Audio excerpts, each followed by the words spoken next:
வணக்கம். நான் கீதா அன்பழகன்.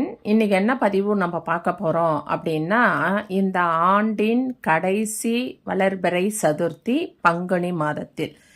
இந்த பங்குனி மாத சதுர்த்தி எப்பொழுது வருகிறது என்றால் 11/4/2024 வியாழக்கிழமை மாலை 7 மணிக்கு ஆரம்பமாகிறது. மறுநாள் வெள்ளிக்கிழமை மாலை 5:41 வரை இந்த சதுர்த்தி திதி இருக்கிறது. இந்த நேரத்தில் நாம் விநாயக பெருமானை வழிபாடு செய்யும் பொழுது நம்முடைய இன்னல்கள் அத்தனையும் நீங்கி செல்வ செழிப்பு கூடும். அது மட்டும் இல்லாமல் விநாயகர் தான் முழுமுதற் கடவுள். அவரை வழிபடும் பொழுது இந்த பிரச்சனைக்குத்தான், இந்த விஷயத்திற்குத்தான் அப்படின்றதே கிடையாது. எல்லா விஷயத்திற்கும் எல்லா நேரத்திலும் நாம் வழிபடக்கூடிய மிக மிக மிக எளிமையான ஒரு தெய்வம் யார் என்றால் இந்த விநாயக பெருமான் தான்.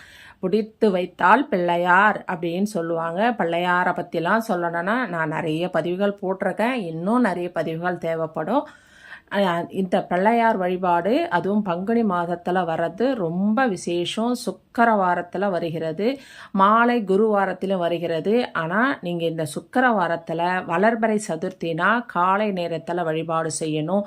தேய்பிறை சதுர்த்தி என்றால் மாலை நேரத்தில் வழிபாடு செய்யணும். அப்போ நம்ம காலை நேரத்தில் வழிபாடு செய்யணும் அப்படின்னு சொன்னால் இது சுக்கரவார சதுர்த்தியை தான் நாம் எடுத்துக்கொள்ள வேண்டும். வளர்பிறை சதுர்த்தி என்பது நமக்கு வளர வேண்டிய எல்லா விஷயங்களுக்காகவும் நாம் வழிபாடு செய்யக்கூடிய ஒரு நாள் இந்த வளர்பிறை சதுர்த்தி. இந்த வளர்பிறை சதுர்த்தியில் விநாயக பெருமானை வழிபாடு செய்யும் பொழுது நாம் ஒவ்வொரு தெய்வங்களை வழிபாடு செய்யும் பொழுது அந்த தெய்வங்களுடைய அனுகிரகங்கள் தான் நமக்கு கிடைக்கும். ஆனால் விநாயக பெருமானை வழிபாடு செய்யும் பொழுது எல்லா தெய்வங்களுடைய அனுகிரகமும் நவகிரகங்களுடைய ஆசீர்வாதமும் நமக்கு கிடைக்கும். விக்னங்களை தடை தெரியவர் விக்னேஸ்வர். அது மட்டும் இல்லாமல் நம்மளுடைய கர்ம வினைகளை அகற்றுபவர் முழுமுதற் கடவுள் ஆணைமுகன்.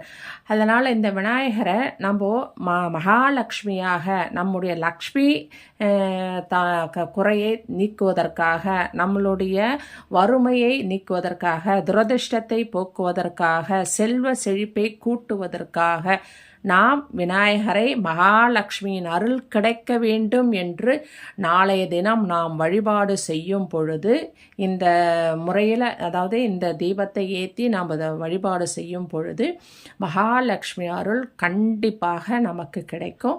இது எப்போ செய்யணும் அப்படின்னு சொன்னால் வெள்ளிக்கிழமை சுக்கர ஓரையில் செய்யணும். சுக்கரன் கேது, அதாவது மகாலட்சுமி அதிபதி சுக்கரன், அதுபோல் விநாயகருக்கு கேது என்று சொல்லுவோம், கேதாதிக்கம். அப்போ சுக்கிரன் கேது சேரும் பொழுது மிகவும் அற்புதமான பலன்கள்.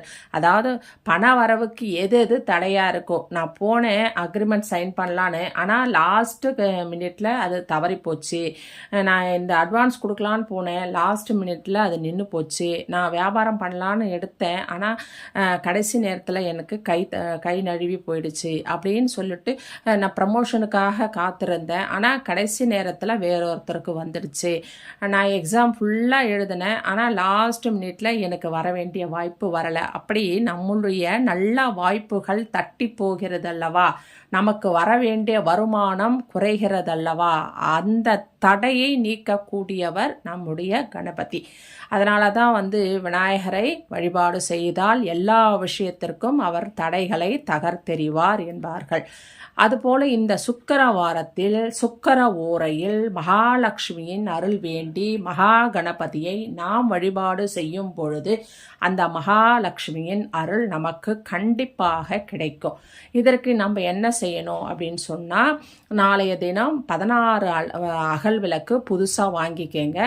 அந்த 16 அகலில் நெய்யை ஊற்றி பஞ்சுதிரி போட்டு கரெக்டாக சுக்கர ஓரையில் போயிட்டு விநாயகர் ஆலயத்தில் ஏற்றி விடுங்க.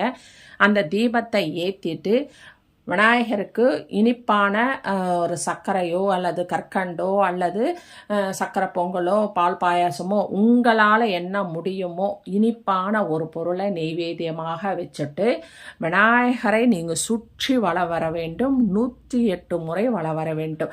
அது எப்படி வர வேண்டும்னா ஓம் ஸ்ரீம் லக்ஷ்மி கணபதியே போற்றி, ஓம் ஸ்ரீ லக்ஷ்மி கணபதியே போற்றி அப்படின்னு சொல்லி 108 முறை வலம் வர வேண்டும். வலம் வந்து அதன் பின்னர் உங்களுடைய பெயர் நட்சத்திரம் சொல்லி அர்ச்சனை செய்து கொண்டு உங்கள் வீட்டுக்கு வாருங்கள். அற்புதமான மாற்றம் உங்களுக்கு நடக்கும். இது இன்னைக்கு மட்டும்தான் செய்யணுமா அப்படின்னா அப்படி இல்லை. இது சுக்கிரவாரத்தில் சுக்கிர ஓரையில் வருகின்ற வளர்பிறை சதுர்த்தி என்பது கூடுதல் சிறப்பு. அப்படி இந்த செய்தும் இந்த நாளை நீங்கள் தவற விட்டீங்கன்னா அடுத்த வெள்ளிக்கிழமையில் வளர்பிறை வருகின்ற வெள்ளிக்கிழமை சுக்கிர ஓரையில் நீங்கள் செய்யலாம். கண்டிப்பாக இந்த சுக்கிர ஓரை வெள்ளிக்கிழமை வருகின்ற நேரங்களை நீங்கள் பயன்படுத்திக்கங்க. விநாயகரை வழிபாடு செய்யுங்க. அது வளர்பிறையில் செய்யுங்க. வளமான வாழ்வு உங்களுக்கு கண்டிப்பாக கிடைக்கும். இன்றைய நாளில் இந்த சதுர்த்தி தினத்தில் நீங்கள் விநாயகருக்கு அபிஷேகத்திற்கு கரும்பு சாறு வாங்கி கொடுக்கலாம், பால் வாங்கி கொடுக்கலாம், மகாலட்சுமி கடாட்சமாக சந்தனம் வாங்கி கொடுக்கலாம்.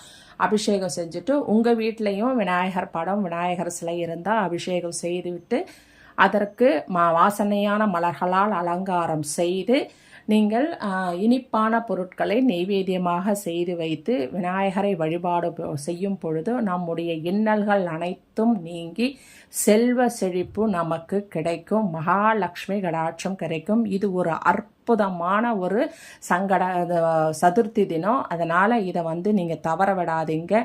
சுக்கிரவார சதுர்த்தி என்பது மிக மிக மிக விசேஷம். அதுவும் இந்த ஆண்டின் கடைசி சதுர்த்தி. இந்த சதுர்த்தி வழிபாடு செய்யும் பொழுது ஆண்டின் தொடக்கம் நமக்கு அற்புதமான மாற்றத்தை கொண்டு வருவதாக இருக்கும். விநாயகர் அவருடைய அருளால் நமக்கு அனைத்தையும் வெற்றியாக மாற்றி கொடுப்பார் என்பதில் எந்தவித சந்தேகமும் இல்லை.